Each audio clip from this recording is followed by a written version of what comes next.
Hi, everybody. This is Todd Creager.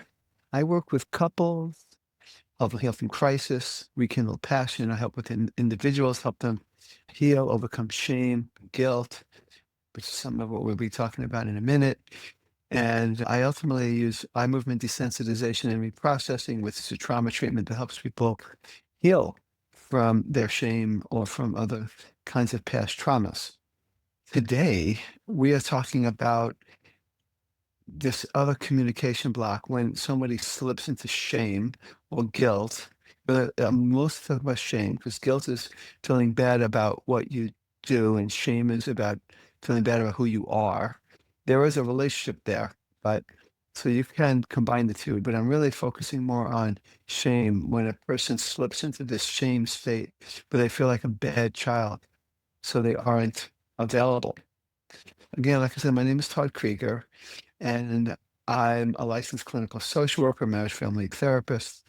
I've really helped thousands of people be able to access their adult self as opposed to try to communicate from their shamed younger self. That never really works. And I've had a lot of success with it, and it changes the lives and the health of the individual, and it also helps relationships thrive.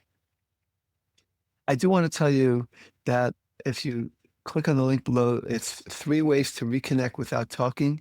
And it's a guide that stops arguments and shows you 3 simple, powerful ways to reconnect with your partner without needing to talk more, solve more, or explain more.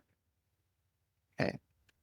I do want to tell you about a couple I work with. Their names are Cheryl and Jerry, and I'll get to Cheryl and Jerry in a second. But sometimes in conflict, you don't lash out, as you'll see with Cheryl and Jerry. You collapse, your chest sinks, your voice disappears. You feel small, like a scolded child. I see this a lot in the sessions. I see it with couples. I see it in their body language, one of the partners. It's not because you don't care, even though the other person might experience it that way. It's actually because you care so much that your nervous system shuts down from shame. When people feel shame, they oftentimes have the response of shutting down. And that shutdown is one of the most misunderstood reasons we disconnect in relationships. So let's talk about what really happens when guilt and especially shame takes over, and how to find our way back to connection without having to over apologize or over explain. Like I said, I've helped people break free from shame driven patterns that keep them stuck in cycles of disconnection, self blame, and emotional paralysis that leaves the other person feeling alone. My work is about helping you come back into your body, into your truth, and in your relationships with dignity.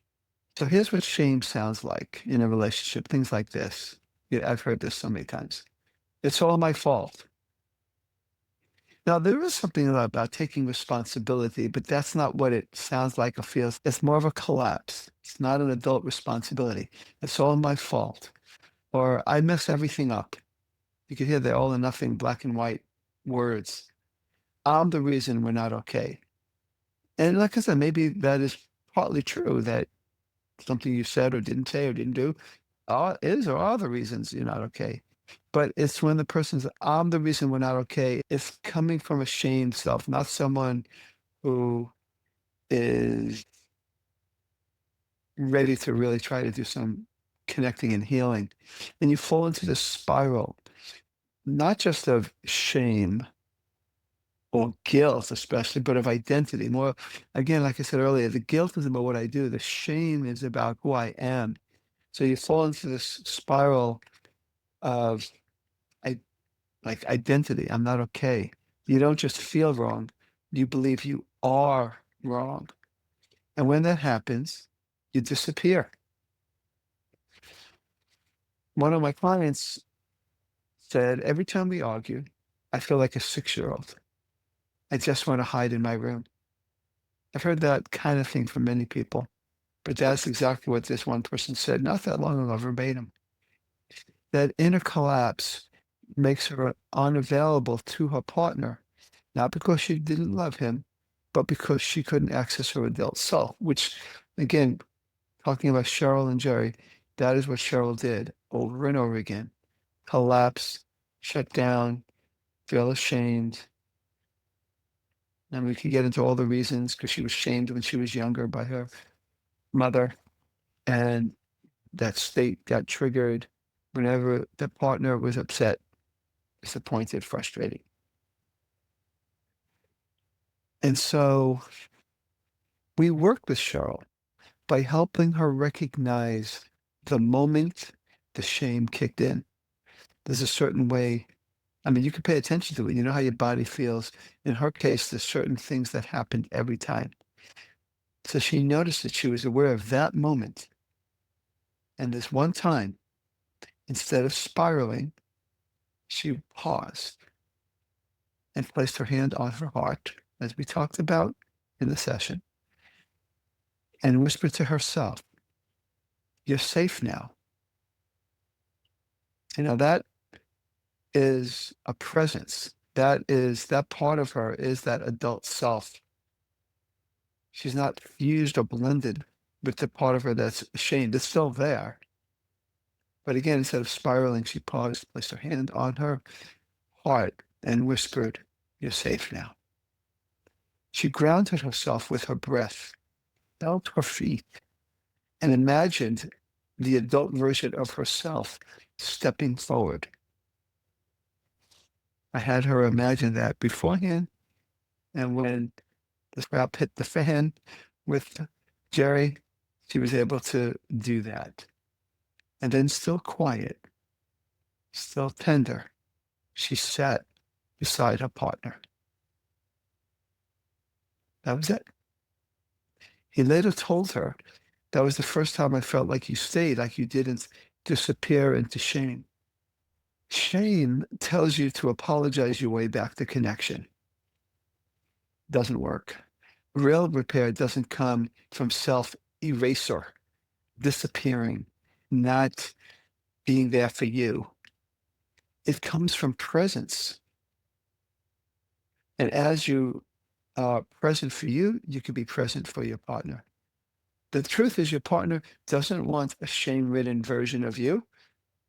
They want you whole, grounded, and available. You don't have to explain everything. You don't have to make yourself small. You just have to stay. So if you notice yourself slipping to shame, try this. Name it. This is shame. It's not the truth. Notice how it feels in your body. And then regulate. Breathe. Ground. Touch.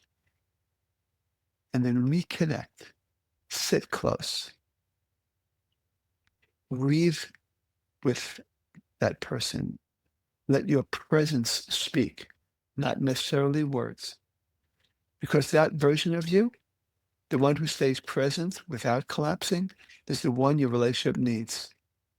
So again, I want you to click on the link that has the link 3 ways to reconnect without talking. And it's, again, a guide that stops arguments and shows you 3 simple, powerful ways to reconnect with your partner without needing to talk more, solve more, or explain more. This guide shows you how to come back to connection, even when shame makes words feel impossible. Thanks for listening. This is Todd Creager, making the world safe for love.